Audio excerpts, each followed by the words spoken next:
I couldn't imagine coming to the United States and not having a command of the English language. I was born and raised here. My parents, for the most part, were born and raised here. Everyone in my family speaks English. But I couldn't imagine coming here not knowing English and having an interaction with police. Now, y'all know me for most part. Police to me are something that I am somewhat fearful of, especially as someone that lives in the South and has a family and things like that. But if I was in a situation where I did not speak English and a police officer approached me about something, even if it's minuscule, I would automatically want to shit my pants. Especially if I came from a country where the police were not an arm of like law enforcement or public safety, but used as more of a subjugation tool for a dictator or a benevolent leader or a CIA issued whatever. But the crazy thing is, it happens. You know, police in America have interactions with undocumented people or people from other countries all the time, and they don't have a command of the English language, and the police officers don't have a command of their language either. There was a man recently in Florida who was approached by a police officer, and the cop went to arrest him. He had no idea what was going on. The cop had a heart attack and died. The man was charged for the cop's death, almost as if it was like a murder or manslaughter or something like that. And he was later released and the charges were dropped. Unfortunate event, but things like this sometimes happen. But today we're going to talk about a case in New York City where the police approached a man and ended up ending his life. The story of Kiko Garcia, today on Learn Something New Today.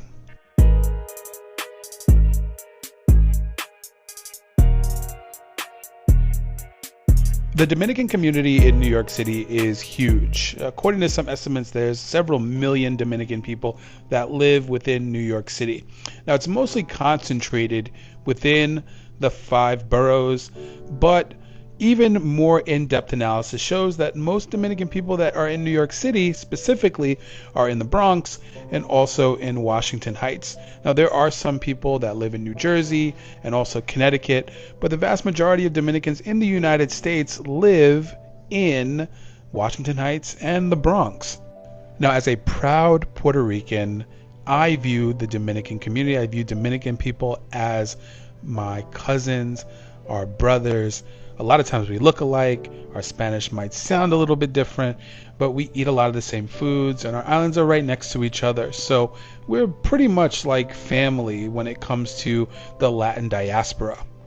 The last census estimated that there was anywhere between 400,000 to 600,000 Dominicans living in the Bronx and also Manhattan combined.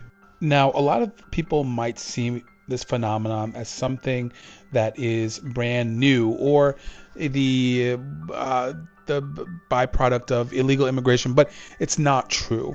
Dominicans have been in the United States for a very, very long time. Even back in the 1600s, one of the first people that was documented in the Manhattan neighborhoods was a Dominican man, and he was married to a Lenape woman. On a side note, I did want to say that the Lenape were a group of indigenous people that actually lived on the island of Manhattan, just as an explanatory comma there.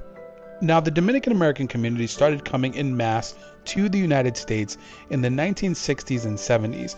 It was right after the dictator Trujillo was assassinated. And the majority of them moved to a neighborhood called Washington Heights. Now, if the name sounds familiar to you, you probably know it because of the movie In the Heights by Lin-Manuel Miranda. But one of the people that moved to the Heights was a man by the name of Kiko Garcia. Now, like many immigrants within the community and people that are just arriving to the United States, Kiko worked for a very small, sort of family-owned business.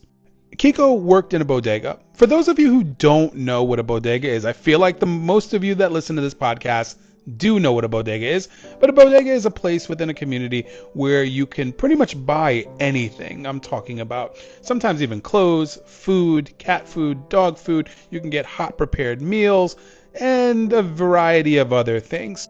And essentially that was Kiko's profession. He worked at the bodega, went home, did what he needed to do, and then went back to work. But on July 3rd, 1992, Jose Kiko Garcia, was shot and killed by the NYPD. Now, as with most situations that happen like this, the testimony of the police and the testimony of the community are completely different and at complete opposite sides of each other. The NYPD said that the struggle and the killing happened after police discovered a loaded firearm on Kiko Garcia. The officer who shot him, Michael O'Keefe, shot him in self-defense, according to the NYPD. A lot of the people in Jose Kiko Garcia's family said something completely different. They said that the officer, Michael O'Keefe, assaulted Kiko Garcia prior to shooting him. And there were even allegations in the hallway when police were struggling with Kiko Garcia that he was screaming to people in the building, and his mother specifically, "Mamá, mamá, me está matando." Mom, they're going to kill me. Now, the Dominican community is tight-knit. So after Kiko Garcia was murdered, they got together and they started to protest. So much so that the first African-American mayor of New York City, David Dinkins, got involved. Now, instead of automatically taking the side of police, Mayor David Dinkins went to the home of Kiko Garcia, spoke to his mother, and during a press conference even said, "I want the truth." And he even promised her justice. Now, the photo of David Dinkins hugging Kiko Garcia's mother made the front page of the Daily News with a large print saying, quote, "I want the truth." This drove a complete wedge between the office of the mayor and the NYPD. The NYPD basically seeing this as a slap in the face of people that were tasked to protect him and the city. Now, of course, the police investigated themselves and they found that they did nothing wrong. Sound familiar? Anyway, and the Dominican community was completely enraged by this. They saw a man that was hardworking, that was a pillar in their community, dead due to police violence, and nothing was going to get done about it. So they did what they could do. They started to protest and they started to riot. Washington evening, everyone. Sue is off tonight. I'm Dawn Portangelo. Trouble in the streets of Washington Heights tonight, brought on by a controversial police shooting there. It began as a peaceful protest march, but it quickly turned ugly. Bottles of rocks were thrown from rooftops, cars set on fire, gunshots fired at police. It happened just hours after a visit by Mayor Dinkins, who promised to get the truth out. David Diaz is live in Washington Heights now with details for us. David? Yes, Chuck, we're on 181st Street and St. Nicholas Avenue. If you can see, the camera can catch in the distance fires all along this avenue, along the streets, from as far south we hear as 155th Street, past us to the north, all the way to 192nd Street.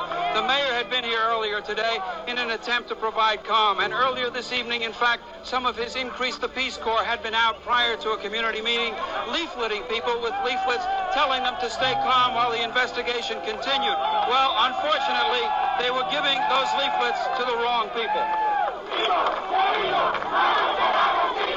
Carrying limbs torn from trees and a fast-rising rage, a crowd of demonstrators took to the streets, cursing the police and demanding justice in the case of Jose Kiko Garcia, whom they believe was in effect murdered by a cop. Eventually, they would confront a cordon of cops at 181st Street and Broadway, 2 blocks from the 34th Precinct. For a while, their passion took refuge in proclamations of their Dominican heritage, but that did not satisfy those bent on venting their anger. Dozens of young people broke off, running down 181st Street, trashing whatever they could along the way. As usual, there was neither rhyme nor reason to the destruction. And it didn't stop during just the day. It went on for almost 7 days. This is a separate news report of what happened on one of the nights during the riot. Minutes later, while one part of the neighborhood seemed to be getting back to normal, Other parts were giving off the acrid smoke and frightening disorder of urban rebellion. Okay, well, the situation, as far as we understand it, is that there have been 11 arrests so far. Meanwhile, the fire department is fighting fires sporadically, hithering and yawning, as it were, trying to put out these small fires that are in trash cans and with cars. But so far, very few injuries. There have been no attacks that we know of on strangers or anyone driving by. The venom here is directed exclusively at the police, in particular the police of the 34th Precinct. A lot of pent-up frustration and anger that has erupted as a result of this case of Jose Kiko Garcia. Now, as things started calming down, there was the preparation and the funeral for Kiko Garcia. He was buried, and large crowds formed processions in his honor. As far as the police officers go, there was nothing that was done against the officer that ended Kiko Garcia's life. He was put on desk duty for a while, but then life went back to normal. There's not really much known about him or where he is today. There wasn't anything verifiable that I was able to find. But one of the things that I did notice is that after the mayor of New York City, David Dinkins, said to the family that he wanted the truth, that many officers started calling out sick, specifically officers that were stationed at the 34th Precinct. They would call out sick for days after the Kiko Garcia murder, and many people believe that that was a slight at the mayor. Basically, if you don't have our back, we're not going to have yours, and we're not going to protect this community. We have a special guest as part of our episode on Kiko Garcia, and his name is Ricky Flores. If you Google Kiko Garcia, the first thing you're going to see is a group of pictures. They were all taken by Ricky Flores, and he was there. So thank you so much for joining and for being open to talking about this. I appreciate it. No problem. Thank you for having me on. Yeah, not a problem. So tell me about like what happened. Where did this start? Were you given a phone call to show up to the Heights, or like what happened to where you showed up there? I think we had it's hard to remember a lot of stuff back then, but I think we heard that a man had been shot in the vestibule of his building in Washington Heights, and that people were very, very upset about what was going on. So I went down there the first day, and sure enough, people were protesting, large crowds in front of the building where he was shot at. They had put up candles in memoriam for his death next to the building. And it was probably one of the first times that what we ever saw in New York City was the Dominican community coming out in large numbers, protesting against the city over abuses of what they perceive abuses of powers by the police force, who they felt they were being indiscriminately being targeted by them. So there was this first time we ever seen this before, a politically active and energized protest from the Dominican community. So outside, all the streets were closed up because people were just out in the street, just blocking access to, particularly in front of that building. Across the street, people were, a couple of local graffiti artists decided to make a mural, which called out the cop and specifically who killed Kiko Garcia, and basically said "F you," Keith on it, and that became the focal point of another flashpoint where the cops the very next day forced the landlord to paint it over, enrage people, enrage people more, and the demonstrations began to escalate. It got really bad. I think it was on the second day, or the first or second day. No, probably the second day. Another man around the protest was on the roof and apparently fell off the roof. Now, how he fell off the roof is in question. but he was definitely being pursued by police officers when it happened, Oh, and he lost his life. So that began to escalate the demonstrations really? so much so that yeah, it was probably one of the largest demonstrations in New York City that nobody talks about. Um, so much so that that people within the community began to close down entire avenue. I think it was St. Nick from Washington Heights all the way down into almost into Harlem. Um, Really? Garbage being pushed into the streets, stuff was being lit up. And I think there was a real fear by the city that if the demonstration got into Harlem and hooked up with the black community there, that the city would just explode. You know, it would just be this conflagration of violence that they never had seen before. And this by itself was, pretty probably one of the largest ones I've ever seen, in my time as a photojournalist within New York. Right. So one of the things that I read when I was doing my research for this is that this was the first time there was the first African American mayor, Mayor David Dinkins. He went to the family of Kiko Garcia and talked to them, and he said that he was going to get them justice, or something around those lines. And it really was a flashpoint between the mayor and the police. Did you see any of that when it came to like how the police responded in the community, or what was the police's overall response to the mayor being seen as taking the side of someone who was shot and killed versus the institution that he was supposed to uphold? I think for many people it was what we had expected from Dinkins, even though we thought that it was, a little bit too little, too late. Crown Heights was also came was happening during around that period of time. I'm not sure what the timeline is, but that's the context. The context is Crown House was happening. All these demonstrations were going on against police brutality within New York City, in Brooklyn, in Manhattan, and small pockets in other places around the city, but mostly those two barrels. Um, and was having a tremendous impact on his campaign because it was the focal point in which people voted Koch out, who they saw was a pro cop mayor for Dinkins. And it was the wedge that Giuliani used to split the community as well. So these demonstrations were very key in terms of determining what Dinkins' future was immediately afterwards. And Giuliani capitalized on those divisions greatly, particularly around the Jewish community, who saw Dinkins as being ineffectual in terms of clamping down these demonstrations. Right.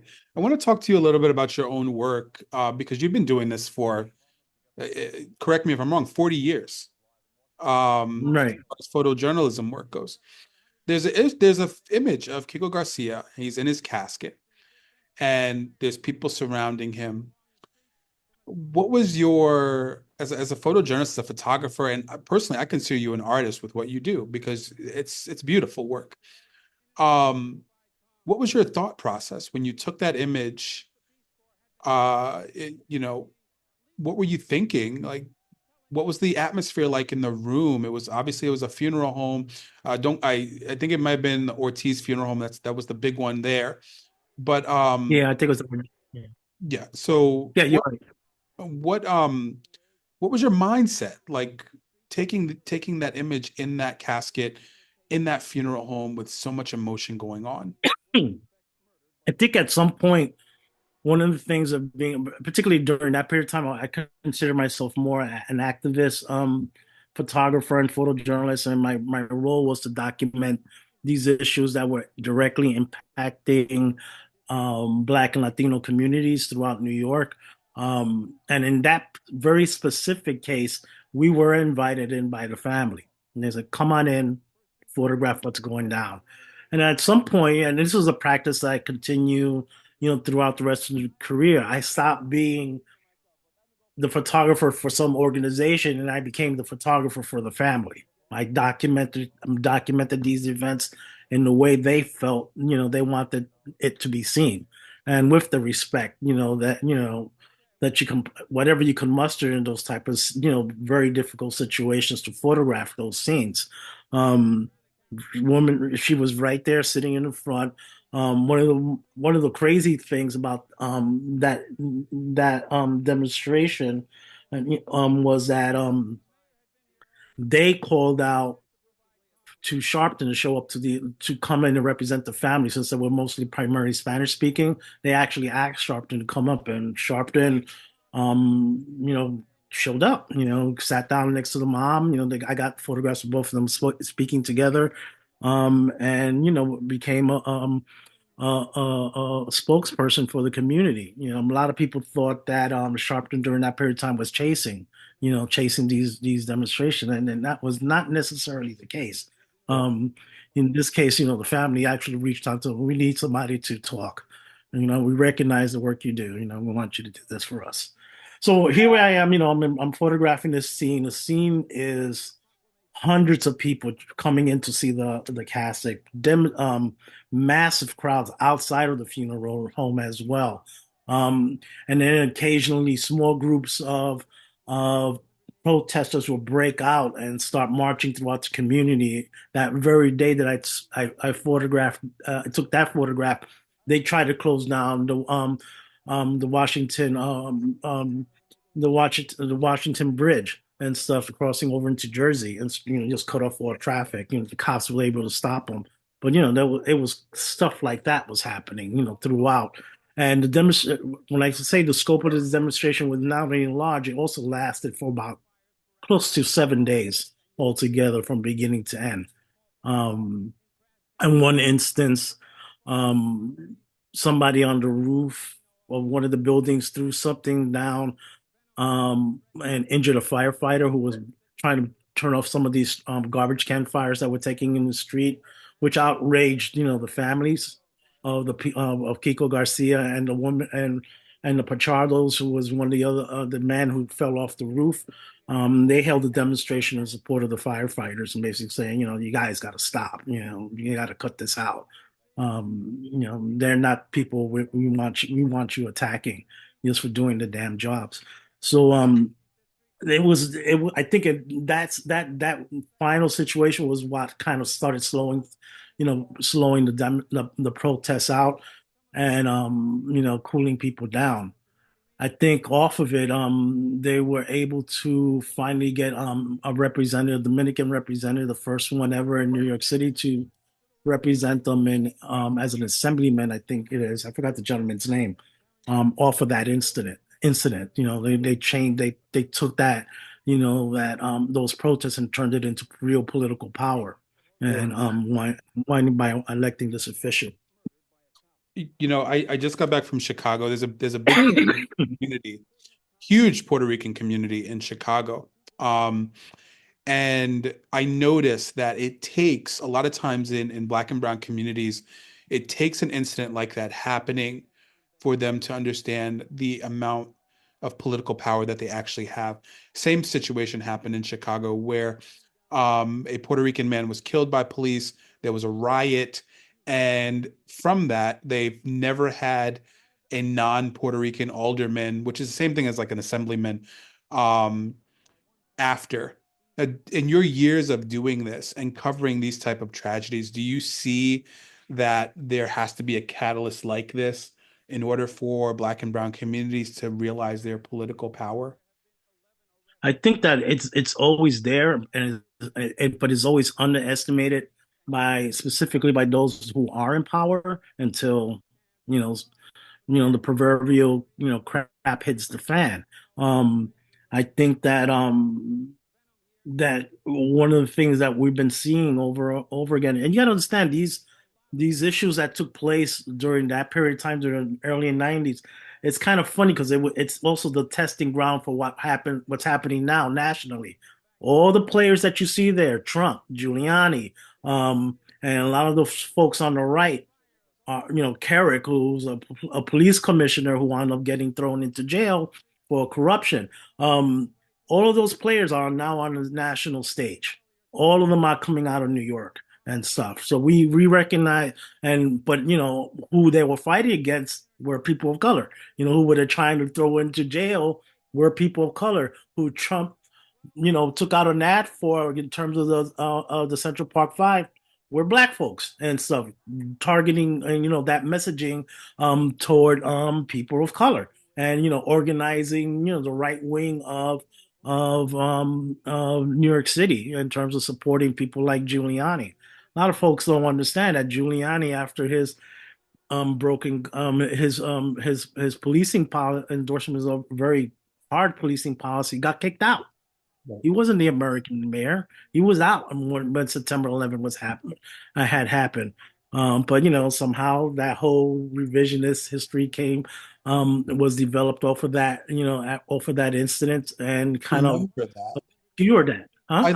I lived in New York City during September 11th, and Giuliani wasn't supposed to be mayor, but the city council had passed something that gave him like a 3-month extension or something like that.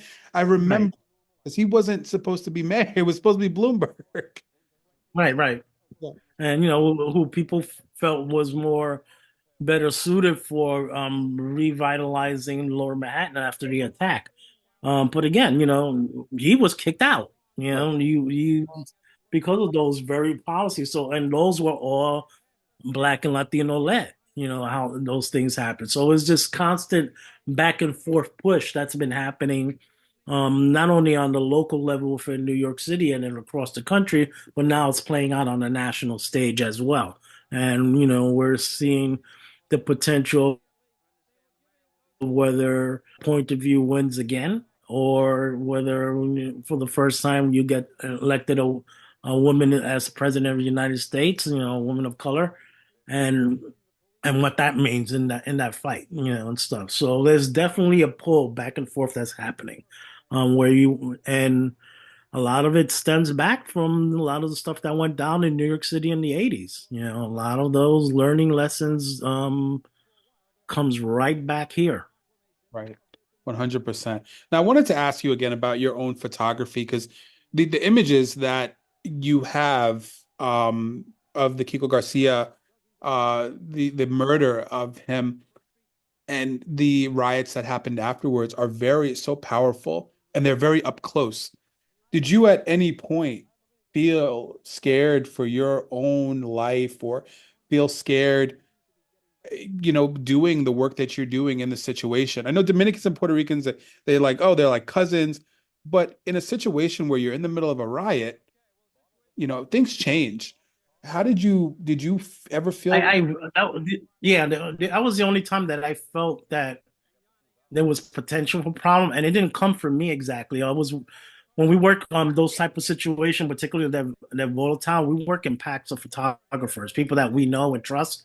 So if something goes down with that person, I'm there to back them up. Something goes down with me, they're there to back me up. And in one instance, a good friend of mine was surrounded by Dominicans. It was a small, slight little all of 98 pounds, thin woman, were surrounded and they were trying to take her film and her cameras, and I went in, I went in hard. Um, but what also helped was that because I was an activist and activist as well, some of the organizers who saw me getting into trouble jumped in, and kind of chilled the crowd and got them off us and stuff. But that was the only time I felt that I wasn't in danger, but it was the only time I felt it was time for me to fight. Like 'cause it was on that level. And, so it was like, but again, I was really fortunate to be very well insulated by recognizing and developing relationships with organizers of many of these demonstrations who were visible, who were well known within their communities. And when they spoke up, people stopped and listened. And, and so that always in those situations saved me. What I got good at was just swivel, where the cops are, where the demonstration are at. Is anybody tossing something? Where am I standing at? Do I want to be standing here between these two groups and picking a side, in terms of where I want to hide, just so I don't get hit. That's a tactic that many of us, practice and stuff, but and it's a hard thing to learn because you got to do it over and over and over again, and you get really good at it. Right. I never felt, afraid in those type of situations, and actually feel very comfortable, strangely enough. It's a weird thing, it's just a weird feeling, and stuff. But yeah, but that was the only time that I felt that, it was gonna get hectic, in You're that still demonstration. you're still here, so it wasn't too bad. Yeah, no, I didn't get clocked, Right, right. and nothing happened and stuff, so it was like nobody got their equipment taken and stuff. So, Now you you know, you currently have a show, or did you have a show? I currently have a show that's part of Save the Sewer. Actually, I have two different shows. One was in Lower Manhattan. It was a small little pop up. I guess it's mostly a pop up show for a clothing line um in New York that's centered around hip hop. And Right. then the second show is Save the Sewer show, which is a group of Puerto Rican photographers who documented the South Bronx during the 70s and 80s and 90s and stuff. So those are the two different events that I have happening now.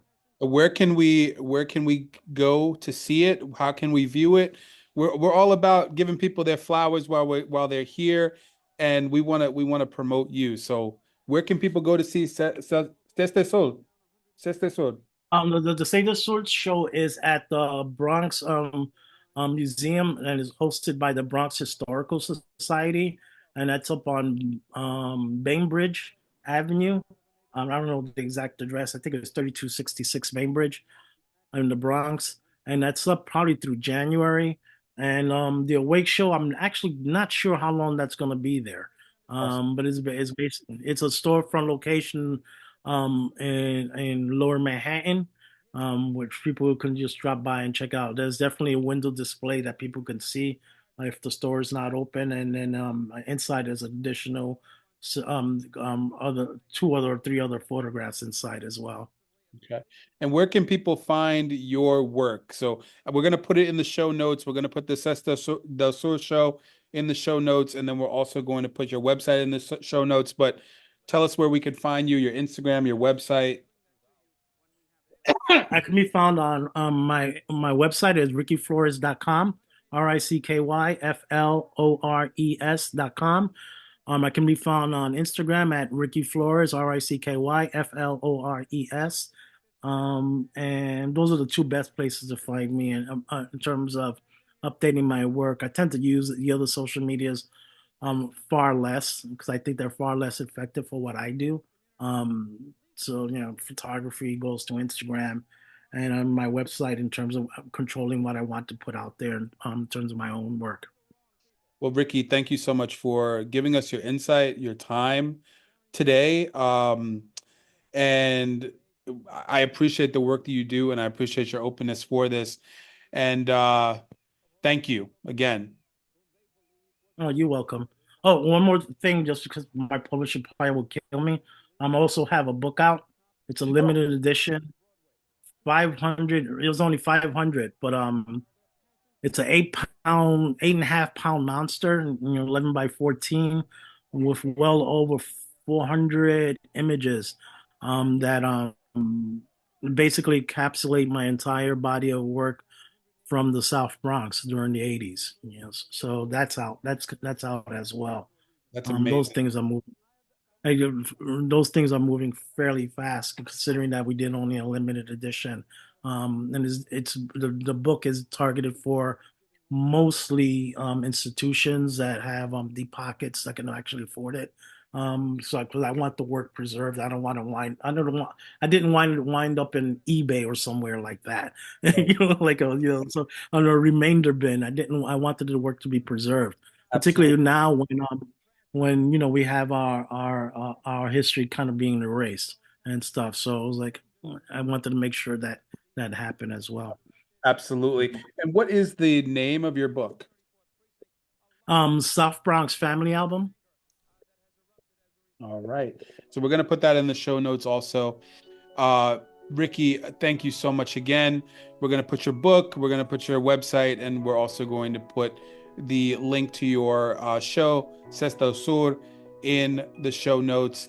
And I appreciate your time, man. It's been a blessing, and for the insight as well. All right. Thank you so much, man. That's our episode for today. My name is Anthony Modesto Milian. I'm your host, and this is Learn Something New Today.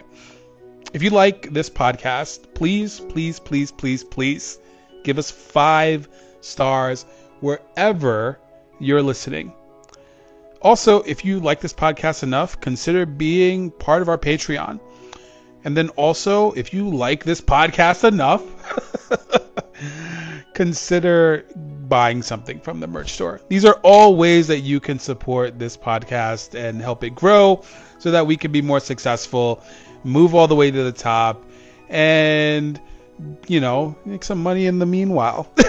But thank you guys for listening. Either way, I really appreciate it. Again, my name is Anthony Modesto Milian, and I hope you learned something new today.